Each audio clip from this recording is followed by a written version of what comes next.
हरे कृष्णा प्रिय भक्तों, आप सभी का हमारे YouTube चैनल पर हृदय से स्वागत है।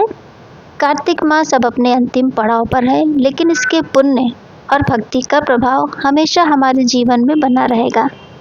आज की इस कथा में हम कार्तिक महात्म्य के अध्याय 28 का वर्णन सुनेंगे और साथ ही भगवान श्री कृष्ण की भक्ति की एक सच्ची और भावपूर्ण कथा भी जानेंगे कि कैसे भगवान अपने सच्चे भक्तों को आने वाले संकटों से पहले ही संकेत दे देते हैं और उनकी रक्षा करते हैं। इसीलिए इस वीडियो को अंत तक अवश्य सुनिएगा। पहले जानते हैं तुलसी दल तोड़ने के नियम और महिमा।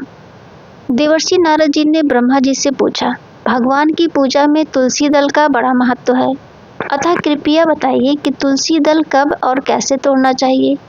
तब ब्रह्मा जी बोले, इन तिथियों और समय में तुलसी दल नहीं तोड़ना चाहिए। रविवार, एकादशी, अमावस्या, पूर्णिमा, संक्रांति, रात्रि का समय, सूर्योदय से पहले और सूर्यास्त के बाद। लेकिन इन तिथियों में भगवान की पूजा करनी हो तो तुलसी वृक्ष से गिरी हुई पत्तियां या पहले दिन चढ़ाई गई तुलसी को गंगा जल से धोकर पुनः अर्पित किया जा सकता है। तुलसी दल तोड़ने से पहले ये मंत्र बोलना चाहिए, माता तुलसी महारानी, गोविंद हृदय वल्लभे, नारायण प्रिया, देवी नमस्ते, तुलसी हरि। तुलसी जी को बिना स्नान किए या जूते पहनकर कभी न छुएं। तुलसी की माला धारण करने से मन शांत होता है, हृदय पवित्र होता है, रोगों का नाश होता है और जीवन में सात्विकता बढ़ती है। जहाँ तुलसी जी रहती हैं, वहाँ स्वयं लक्ष्मी जी और नारायण जी का वास होता है। तो आइए कथा सुनते हैं। समुद्र किनारे एक छोटा सा गांव था। वहाँ रहती थी एक वृद्ध सरल प्रेममयी भक्त कृष्णाबाई। हालांकि उनका वास्तविक नाम सुखी था, पर भगवान कृष्ण के प्रति उनके अथाह प्रेम के कारण गांव वाले उन्हें कृष्णाबाई ही कहने लगे थे। उनका घर कोई महल नहीं था, बस मिट्टी की एक छोटी सी झोपड़ी, जिसके भीतर एक कोने में उनके श्री कृष्ण की छोटी सी सुंदर मूर्ति रखी थी।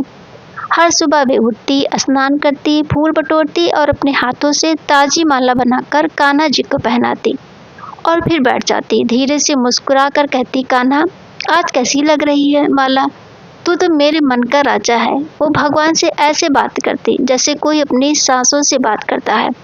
गांव वाले उन्हें देखकर मुस्कुराते, कुछ सहानुभूति से, कुछ उपहास से। अरे पागल बुढ़िया, मूर्ति से भी कोई बातें करता है।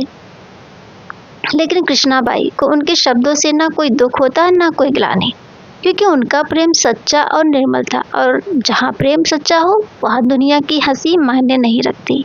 एक रात कृष्णाबाई माला बनाते बनाते थक गई, कान्हा की मूर्ति के पास सिर रखकर सो गई। उसी रात स्वप्न में श्री कृष्ण प्रकट हुए। वे चमक रहे थे, नीले, शांत, तेजस्वी, मोर पंख सिर पर और बंसुरी धीरे से बजाते हुए।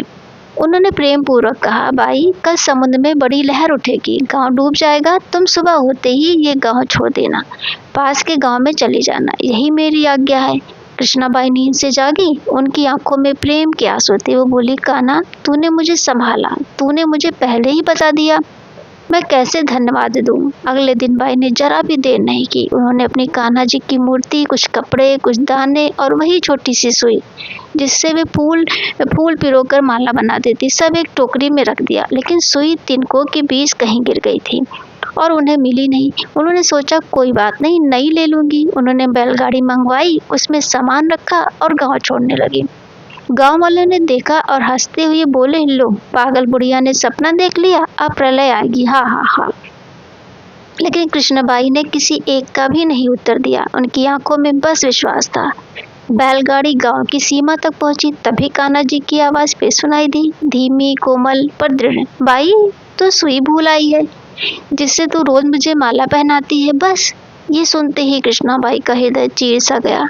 वे रो पड़ी, अरे ये कैसी अनदेखी हो गई मेरे कान्हा, मैं तुझे बिना माला के कैसे रखूंगी, मुझे तो तेरे बिना सांस भी नहीं आती। वो नंगे पांव भागती हुई झोपड़ी की ओर लौटी।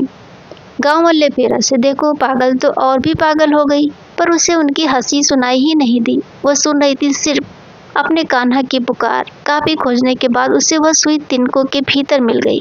उसे उसने अपनी ओढ़नी में बांधा और फिर से भागते भागते बैलगाड़ी में बैठ गई। बैलगाड़ी वाला भी कृष्ण भक्त था। उसने कहा, बाई अब देर मत करना, चले।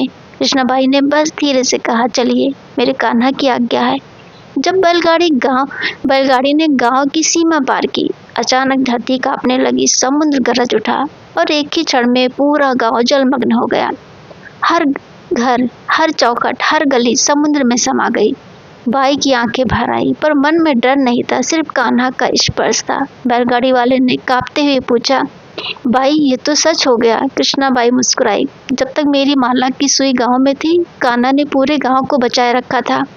जैसे ही मैंने उसे साथ लिया, उसका संकल्प पूरा हो गया। भगवान अपने भक्त का एक एक कण तक संभालते हैं। प्रिय भक्तों, आज की कथा का संदेश यही है कि भक्ति केवल पूजा नहीं, विश्वास है।